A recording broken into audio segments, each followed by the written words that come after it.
All right, so get this, listeners. Today, we're going to be doing a deep dive into, well, the life of Genghis Khan. And here's the kicker. Our source is a Wikipedia article, entirely in Chinese. But don't worry, we've got you covered. Even if you, even if you don't read a single character of Chinese, we're going to extract all the juicy details about this legendary figure. Yeah. By the end of this deep dive, you'll feel like you just finished reading like an entire biography of Genghis Khan. And we'll discover how he's viewed through a Chinese lens. I mean, that adds a whole other layer to the story, comparing it to maybe Western accounts. Okay, let's start with the basics then. Temujin, that was his birth name, right? Yeah. It already sounds powerful. It does. Born on the Mongolian steppe. Even his birthday is kind of a mystery. Yeah, the source, it actually mentions two possible dates, May 31st or December 8th. Oh, interesting. And get this, December 8th, it's celebrated as Mongolian Pride Day. So imagine, like, the weight of history behind that date, if that's really, his actual birthday. I mean, that's a powerful connection right from the start. Definitely. But speaking of powerful, his early life was anything but. I mean, his father was poisoned by rivals. Right. Leaving his family to fend for themselves. Yeah. It's almost like something out of Shakespeare, Yeah. This future emperor facing, like, hardship and betrayal at such a young age. The source doesn't really get into the, all the nitty-gritty details, but it does say that he was even captured. Really? By a rival tribe, yeah. That's crazy. Guys Talk are- about a trial by fire. Exactly. I mean, it makes you wonder, like, how such a harsh upbringing might have shaped someone. Like, did that make him stronger? Did it make him, That's a great question. It's definitely a crucial part of his story, I think. It really seems like this constant struggle for survival, this constant threat of, betrayal and always needing to forge alliances, right? It really seems like that laid the groundwork for the leader he would become. So, speaking of alliances, there's this one name that it keeps popping up. Jamuka. Yeah. His blood brother turned rival. Yeah, their relationship was a real roller coaster. They fought together and then against each other at the Battle of the 13 Wings. And this battle, I mean, it wasn't just a clash of armies, It was a clash of, like, personalities and leadership styles. Really fascinating. Hold on. The Battle of the 13 Wings. What is that? Tell me more. Okay, so basically, Temujin actually, he lost that battle. He lost, but it's what happened afterward that's really interesting. Okay. So Jamuka, he won, right? Yeah. And in victory, he was incredibly brutal to his prisoners. Oh. And this completely backfired. I mean, it alienated a lot of his own allies who then, thought, okay, I'm out of here. Wow. And they switched sides and joined Temujin. So even in defeat, he kind of wins. In a way, yeah. It's like every setback just kind of propelled him forward. It's really remarkable. I think it speaks to the power of his personality, like his ability to inspire loyalty, even when the odds were totally stacked against him. Yeah. And this pattern, it continues with his alliance with Togrul, the leader of the Karaites. Togrul, also known as Wang Khan in Chinese sources, right? That's right. Yeah. He was a powerful figure, almost like a mentor to the young Temujin. Exactly. And this alliance, it wasn't just about, military strength. It shows Temujin's strategic thinking. Like, he understood that he needed to connect with influential figures, even those that were more powerful than himself. Right. He was playing the long game. Okay, so we're seeing a trend here, right? Hardship, resilience, strategic alliances.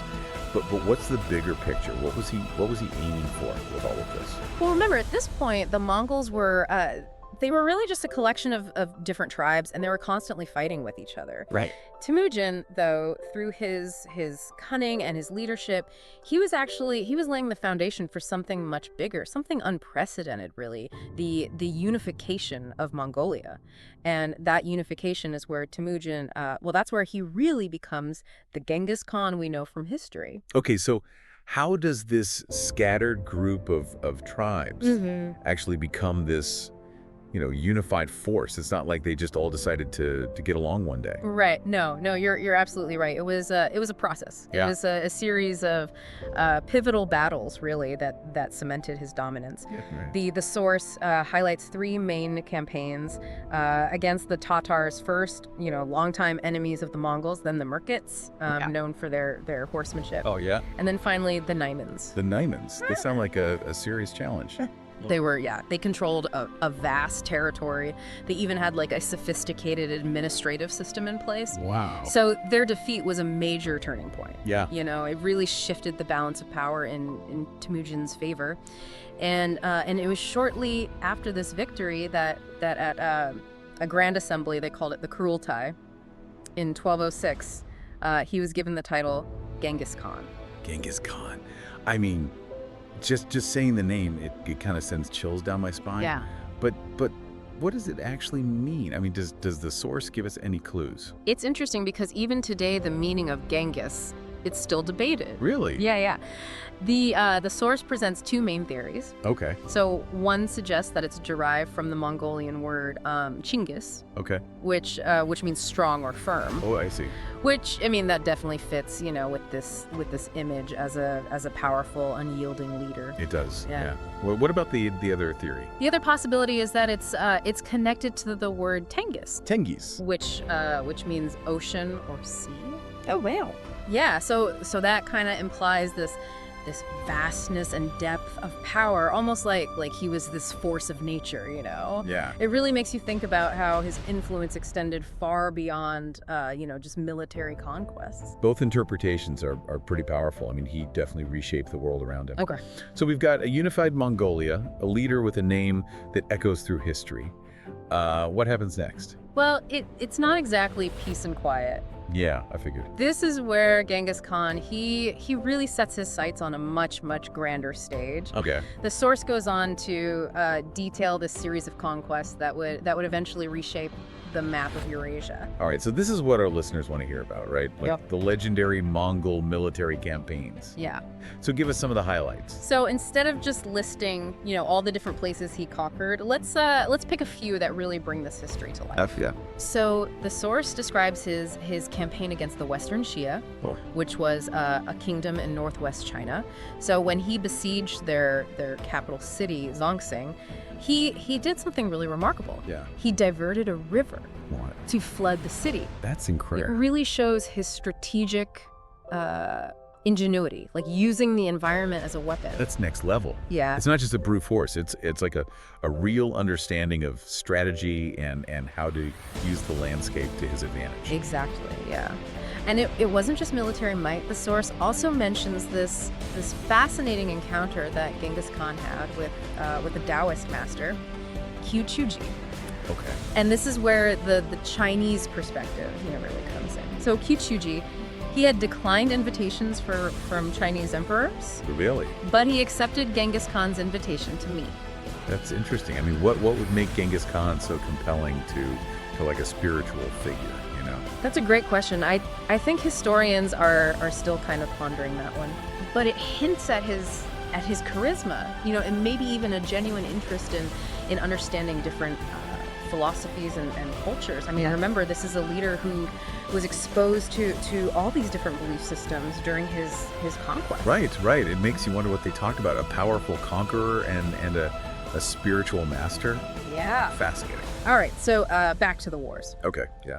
You mentioned the Khwarezmian Empire earlier, and that was, that was a huge turning point. It was. Okay. It was, and it really all started with a diplomatic incident. Okay. So the source describes this caravan sent by Genghis Khan to the Khwarezmian Shah, basically to establish trade and peaceful relations. Okay. But the Shah, I don't know if it was arrogance or suspicion, but he had the entire caravan massacred. Oh, wow. Yeah, and that proved to be a fatal mistake. I bet you don't cross a leader like Genghis Khan and just get away with it. No, you don't. Genghis Khan, he saw it as a grave insult and really a blatant act of war. Mm-hmm. So he unleashed the full might of the Mongol army, which led to the conquest of the Khwarezmian Empire. And this was a vast territory. It spanned much of Central Asia. Yeah. And this was a campaign marked by both, brilliant strategy and unfortunately also brutal violence. I mean, his reputation must have just preceded him at this point. Like, the mere mention of his name would have struck fear into the hearts of his enemies. Oh, absolutely. And, these conquests, while brutal, I mean, they were incredibly effective. Yeah. He really cemented his reputation as this brilliant military strategist and this fearsome leader. And it was this combination that made him, both respected and feared, really across the entire known world. So we're really seeing Genghis Khan not just as a conqueror, but as this complex, multifaceted figure, right? Yeah. I mean, he's a brilliant strategist. He's a leader who inspires loyalty. He's someone who's interested in different philosophies, but he's also a ruthless conqueror when crossed. Yeah. And it's this complexity, I think, that makes him such a fascinating figure in history. Absolutely. But all empires, even those built on conquest, eventually they have to face their end. Right. So what does the source tell us about his death and the legacy that he left behind? Yeah, it's almost poetic, this larger than life figure who conquered so much of the world. How does his story actually end? Right. Well, even in death, Genghis Khan, he remains an enigma. Really? Yeah. The source, it tells us that he died in 1227 during a campaign against the Western Shia. Okay. But the exact circumstances, they're shrouded in mystery. So we know when, but we don't know how he died. Exactly. Does the source throw out any possible causes? Yeah, it mentions a few. A fall from his horse, maybe an arrow wound, even illness. Okay. There's even a recent theory that links his death to the Black Death, although that's still debated among historians. Oh wow, the Black Death. That's a pretty surprising twist. It makes you wonder how much we still don't know about this period. Definitely. What about his final resting place then? I mean, surely a ruler of his stature would have had a grand tomb, right? Well, this is where the mystery just gets deeper. Okay. The source, it describes his burial as incredibly secretive. It was specifically designed to protect his tomb from desecration. Wow. And to this day, the exact location remains unknown. There's actually a region in Mongolia called the Great Taboo. It's a place that's so sacred that it's largely unexplored. Really? Yeah, and many believe that this is where he lies. Yeah. Guarded by legend and tradition. A lost tomb shrouded in mystery. Exactly. It really adds to his mystique, doesn't it? Yeah. But wait, I thought there was a mausoleum dedicated to him. You're right. There is a mausoleum in Inner Mongolia. Yeah. But it's believed to only house artifacts and memorials, not his actual remains. Oh, okay. So it's more like a place of pilgrimage.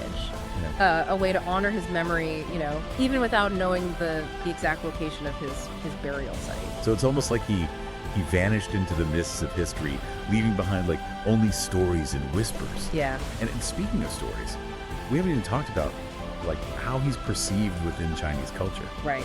That's where having a Chinese source really gives us a unique angle, don't you think? Oh, absolutely. For instance, did you know that during his reign, official Chinese documents, they didn't actually refer to him as Khan.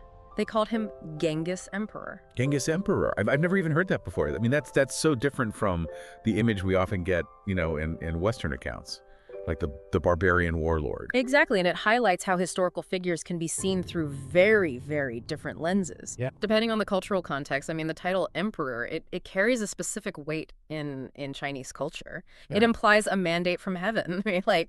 A level of legitimacy that goes beyond just, military power. So they basically recognized him as a legitimate ruler. Yeah. Even though he wasn't Han Chinese. Right. That's a really important distinction. Yeah, it speaks volumes about how they viewed his rule, and this perception of him, it continues in later Chinese historical texts. The source mentioned the Yuan Shi, Yep. which is the official history of the Yuan dynasty, the dynasty founded by Genghis Khan's grandson Kublai Khan. Right. It also mentions the New Yuan history, which is a more modern work, but it re-examines that same period. And both of these texts, I mean, they offer valuable insights into how he was viewed within Chinese historiography. It's amazing what we can learn from a single Wikipedia article, even if it's in a language we don't understand. We've uncovered so many fascinating details about Genghis Khan. His rise to power, his military genius, the complexities of his character, and even the mystery surrounding his death. Yeah, and this deep dive, it's really only scratched the surface. Right. I mean, there's so much more to explore, like what truly motivated him. Yeah. What lasting impact did his empire have on both the East and the West? These are questions that continue to fascinate historians today. And they're questions that you can ponder too. Yeah. I mean, think about it. We just explored the life of one of history's most influential figures using just a single source in another language. Exactly. Imagine what other hidden treasures are out there just waiting to be discovered. What's so fascinating about history, I think, is that it's rarely black and white. Right. It's a tapestry that's woven from different perspectives, and it's shaped by language and culture and the passage of time. So the next time you encounter a historical figure, remember, there are always multiple sides to the story. Absolutely. Dig deeper, seek out those alternative narratives, and you might be surprised at what you find.